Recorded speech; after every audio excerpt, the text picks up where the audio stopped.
Hey guys, it's Alex here from Vibe Manchester. I am joined today by Joanna from Mind Manchester. So thank you for joining us today. Thanks for inviting me. We just want to learn a little bit about what it is you guys do, how you've been dealing over this last year, and maybe just go through a few tips for how people can deal with their own mental health in these quite trying times. Yeah, thanks, Alex. Thank you. So first off, could you just introduce yourself? Tell us a little bit about Mind Manchester and what you guys do. Yeah, thanks. Yeah, thanks for inviting me. It's lovely to have the chance to talk using the technology during lockdown. Really good to meet you and communicate and tell you a little bit more about our local mental health charity. I'm Joanna Huddart. I'm the fundraising manager at Manchester Mind. I've been with the charity about 7 years, and we're based at the Zion Health Centre in Hume. So our local mental health charity was established in 1989. We celebrated our 30th anniversary last year very proudly. And we're here really for young people and adults in Manchester who might be experiencing emotional or mental distress.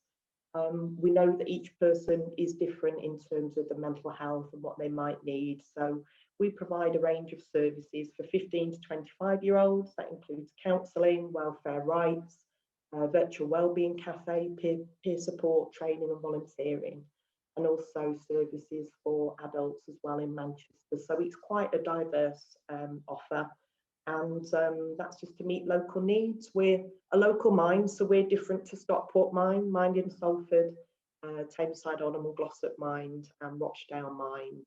So there's 5 local minds in Greater Manchester. And I think it's important, Alex, to let you know that as local mind associations, we're members of Mind, the national charity in London. There's about 105 local minds, but we're all independent. So each local mind has its own range of services to meet community need. And we also raise all our own funds locally as well. So we're not a branch of Mind, we're a very proud member. But that just means that we're independent and we can adapt and tailor our services as we need. And you mentioned, Alex, about why is mental health so important now more than ever? And that's a really important question. I think in our modern world, in the Western world, just the pace of life, everything is so much faster now, and especially during the pandemic, I think a lot of people have sort of struggled with that transition from being able to visit friends and family, being able to go to work. And also for many people with long-term mental health issues, for some people, their day-to-day experience has worsened. And for some people, actually, it's improved, interestingly enough.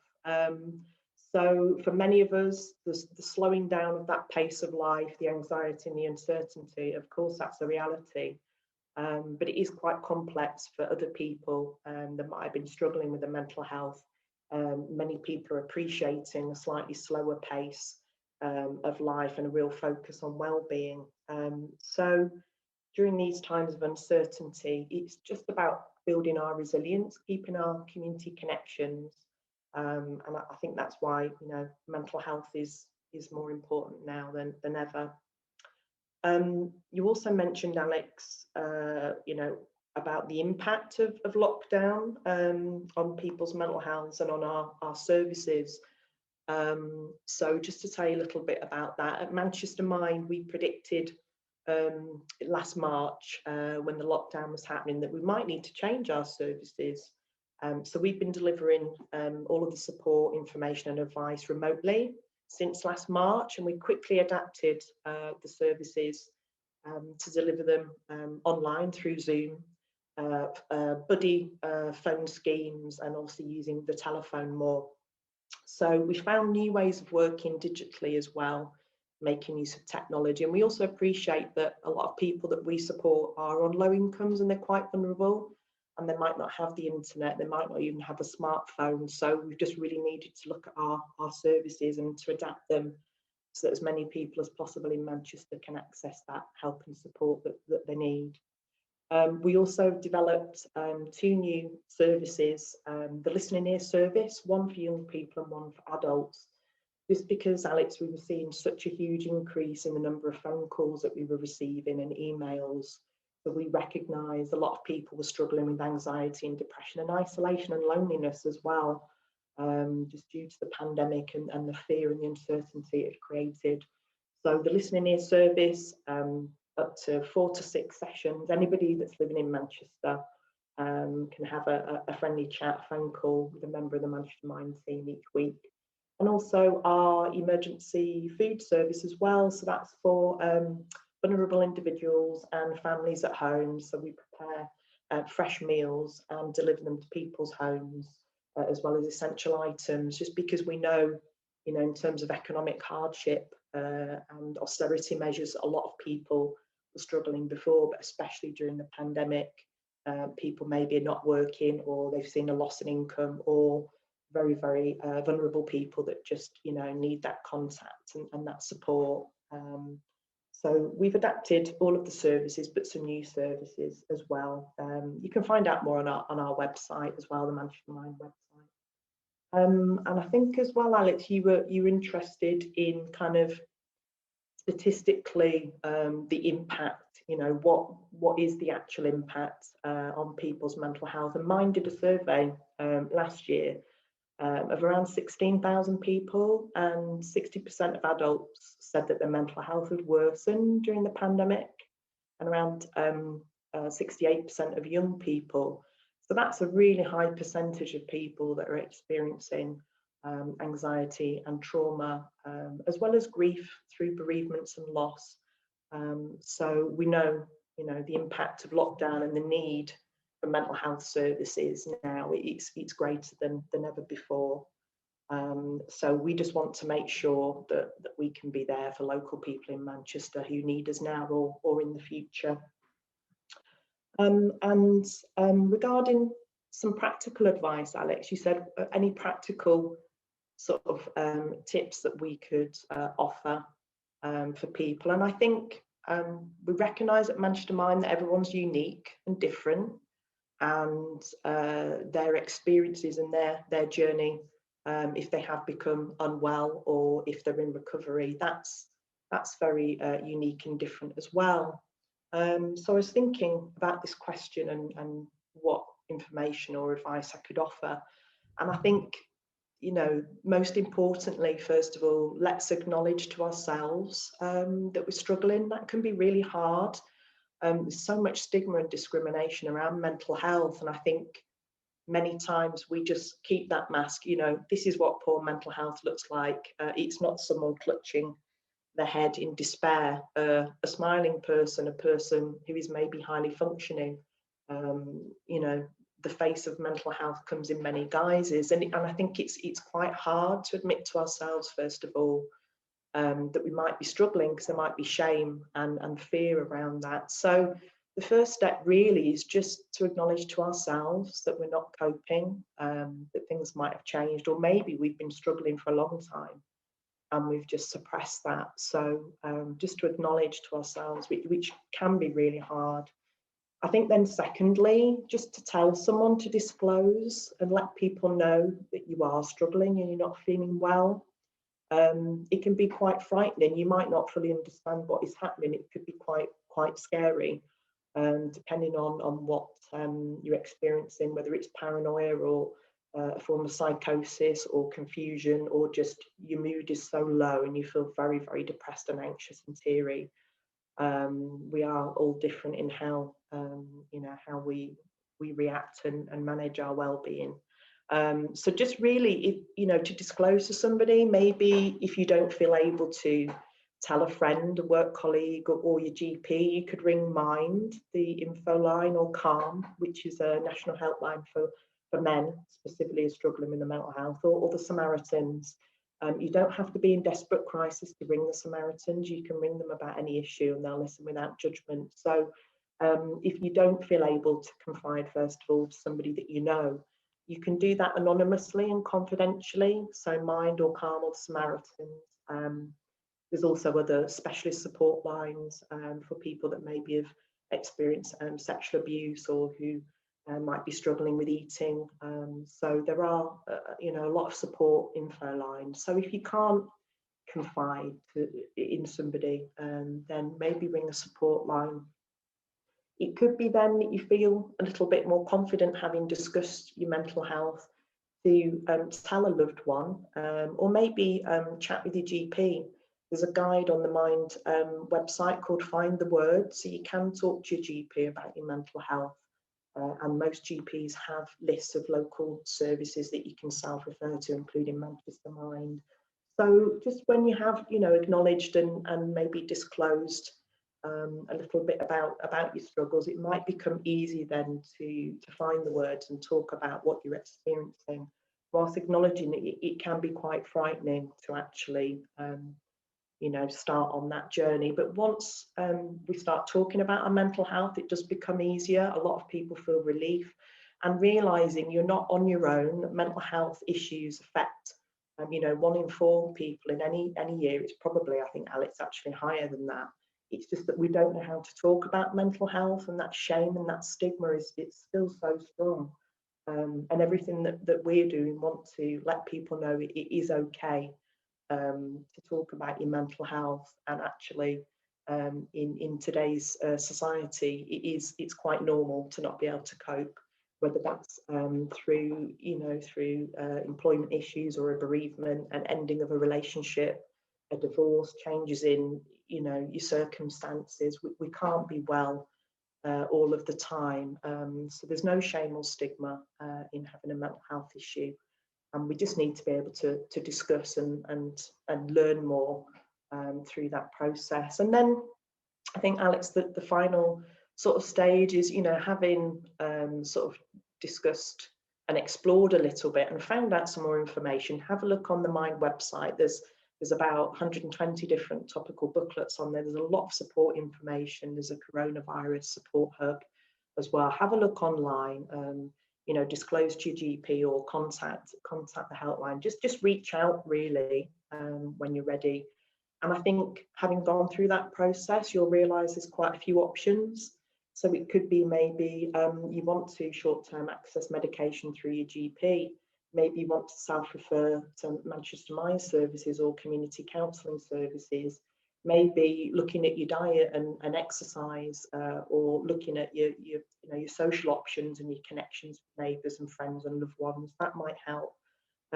People are all different. What works for me might not work for you, and what works for you might not work for somebody that you're concerned about. So it's just really that final stage, looking at the options, and also knowing that sometimes we might understand what's happening and have all the information, but we might not feel quite ready. Maybe it might be several months down the road before we self-refer to a service, or we go back to the GP and say, okay, it's in your own time at your own pace. So that's really sort of what I would suggest, is to acknowledge, to disclose, discuss and learn, and then look at what the options are.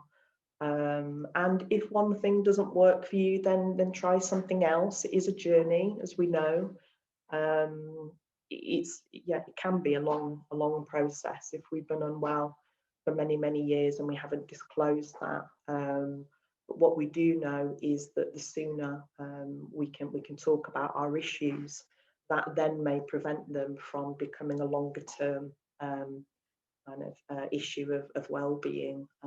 But I do acknowledge, Alex, it's not always easy to talk about these things, and men especially find it harder to reach out for support in terms of sort of the research, and also between generations. Older generations, maybe culturally it's not the thing to do. You don't really talk about what's happening, and also culturally, in some families you don't talk about what's happening outside of the family. So there's all of these different factors, but I think if we can just be more honest with ourselves, which can be quite frightening if we don't really understand, then we're more likely to be able to reach out and then get that help that we support and deserve.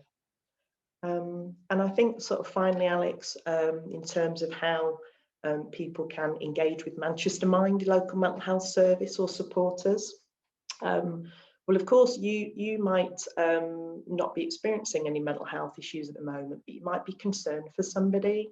maybe a friend, a family member, somebody at work, somebody in your local congregation or in your local social group.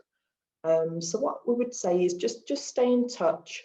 Is there somebody you've lost contact with, or is there a neighbour you're worried about, or has somebody withdrawn, or is there some change? And just to check in and to keep checking in with our loved ones and our work colleagues, and just to let them know that we're there if they do want to talk. That's really important. And you can signpost them if they live in Manchester. Then signpost them to Manchester Mind. Our details are online. I'll give them again at the end of our discussion. I think we can share them below here. Yeah, we can share them. Yeah, it's www.manchestermind.org, and the number is 0161 769 5732.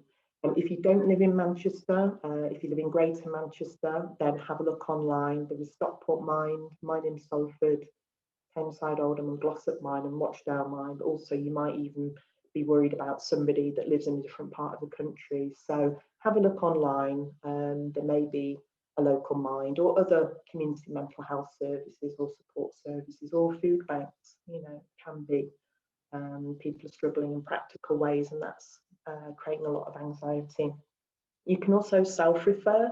So if you do live in Manchester, if you're aged 15 to 25, you can access our CYP, Children and Young Person Services, which includes one-to-one counselling, welfare rights, debt advice, family intervention.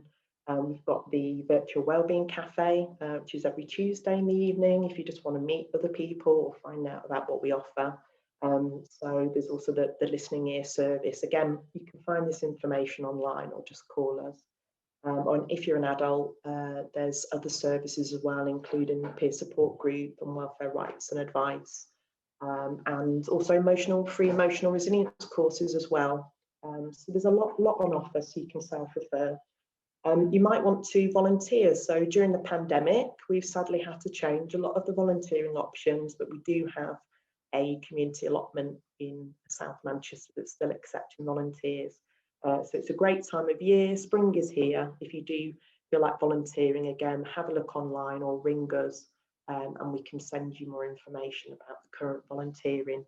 We do hope as we come out of lockdown, when the Zion Health Centre, we're a tenant there, when that reopens, we'll be able to start offering more volunteering. But for now, the safety of our volunteers is the most important thing. So whilst we're outdoors at the allotment, that's great. We were also looking for some food volunteers for our food project. So they're the two main areas where you can volunteer.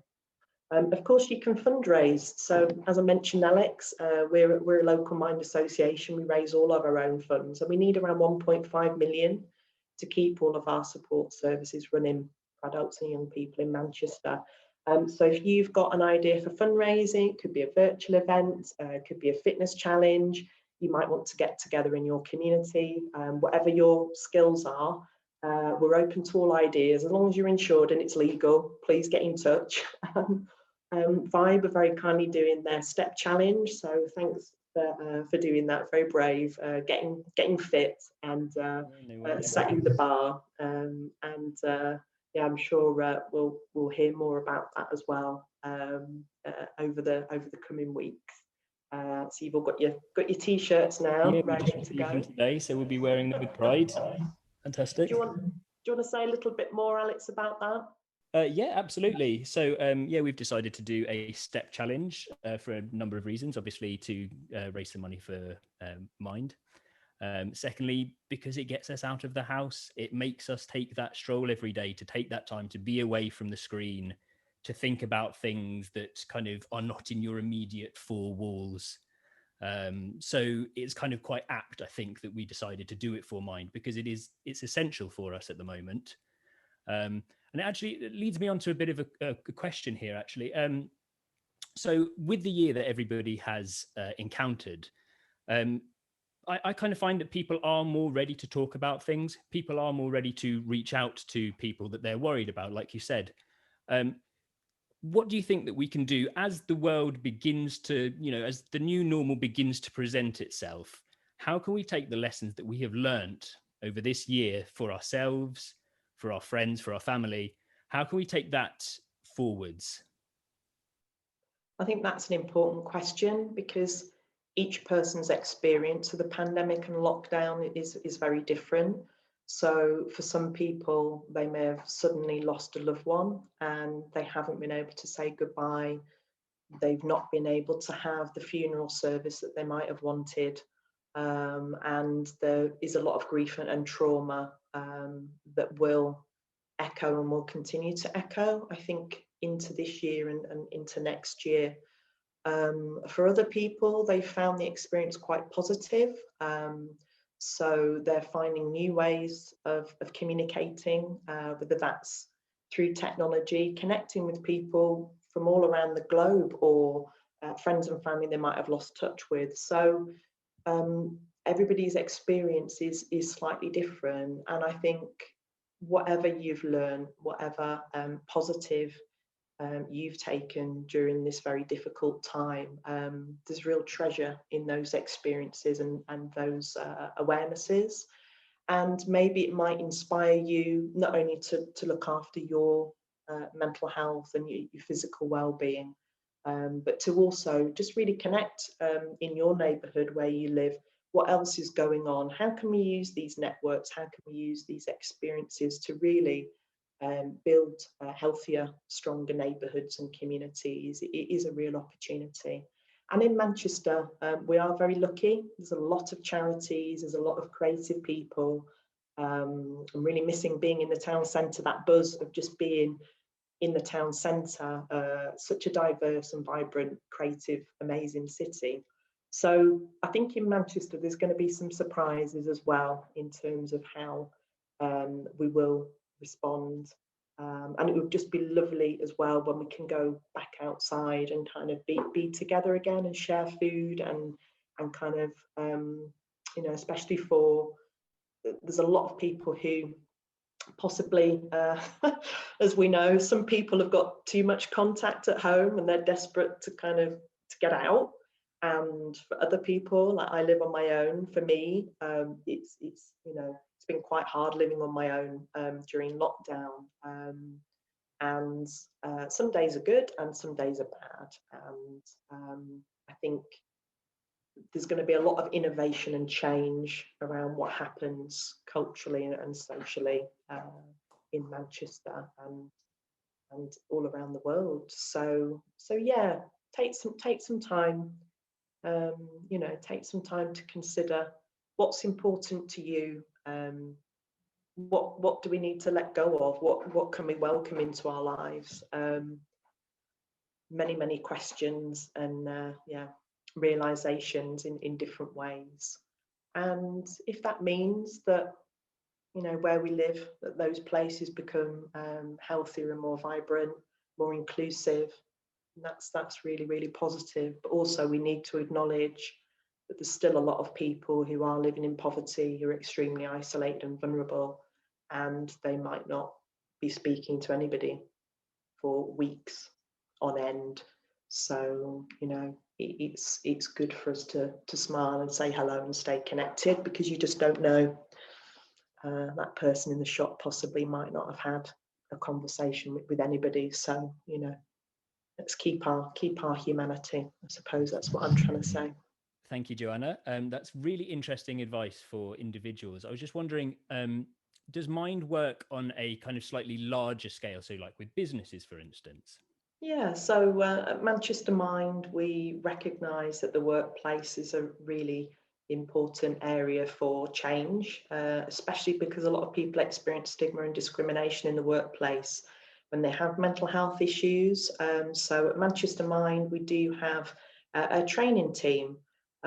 So have a look on our website. If you're a local business, whatever size, or you might be a smaller workers co-op, or maybe working for a corporation in Manchester, then do get in touch, because we recognise that, especially during the pandemic, local teams are facing a lot of stress and anxiety, whether they're working remotely, also with Brexit as well. So much change in the last year. So we do offer awareness, bite-sized introductory taster courses and sessions around mental health awareness. We offer mental health first aid. Also, we offer mindfulness sessions and programs, so we can either offer something off the shelf, or we can put together a bespoke package, and just really to get the conversation going in the workplace. So there's many awareness days as well that we promote, from Time to Talk Day, which is in February, and then Mental Health Awareness Week in May, and World Mental Health Day on the 10th of October. So if you are a local business, you might have a fantastic EAP, Employee Assistance Programme, which offers counselling. You might have a HR team, but probably you might not have that, or you might just be thinking about workplace wellbeing. So please do get in touch. We can offer advice, we can signpost, and we can tell you all about sort of our offer for employers. And I think it's also, Alex, really important that employers, do take that responsibility. Yes, what can we do to look after our well-being and our mental health, but also more and more, especially for younger people who are looking to see which companies they might want to work for. Sort of that well-being program and that well-being offer is increasingly becoming important in terms of attracting and retaining a healthy, positive workforce. So in lots of other ways, whether it's just promoting the awareness days, maybe senior managers or frontline staff having some training, right through to possibly developing, wellbeing champions and a workplace peer support group. There's lots of information and ideas that we have. So please do get in touch. Danielle Partington is our training manager, and she'll be very, very happy to chat with you. So not only at home, not only with friends and family and with ourselves, but thinking about how we're working, what is the future going to look like. We might be remote working, we might return back to shared spaces, but regardless, well-being and mental health has to remain high on the agenda, not just through lockdown and the pandemic, but for the future as well. It's going to be very, very important for businesses. So brilliant. Well, Joanna, thank you so much for all the time you spent with us. You're very welcome. Yes, we'll have all of the information down below or up above, depending on platform. We'll have the link to donate to our sponsored walking, or if you just want to donate to Mind Manchester. It's a really important thing, and I think we can all understand why it's important at the moment. So without further ado, thank you very much for your time. Thank you. And hopefully speak another time. Yeah, thanks so much. And if you do want to get in touch, and please just ring us, let us know your plans, or if you don't live in Manchester, ring us. We can always signpost, and there's always some advice and help we can offer. And just make that call, or you can email us. Just get in touch. That's sometimes the hardest step. But yeah, we would love to hear from you. So please do get in touch if we can help. And stay well and safe.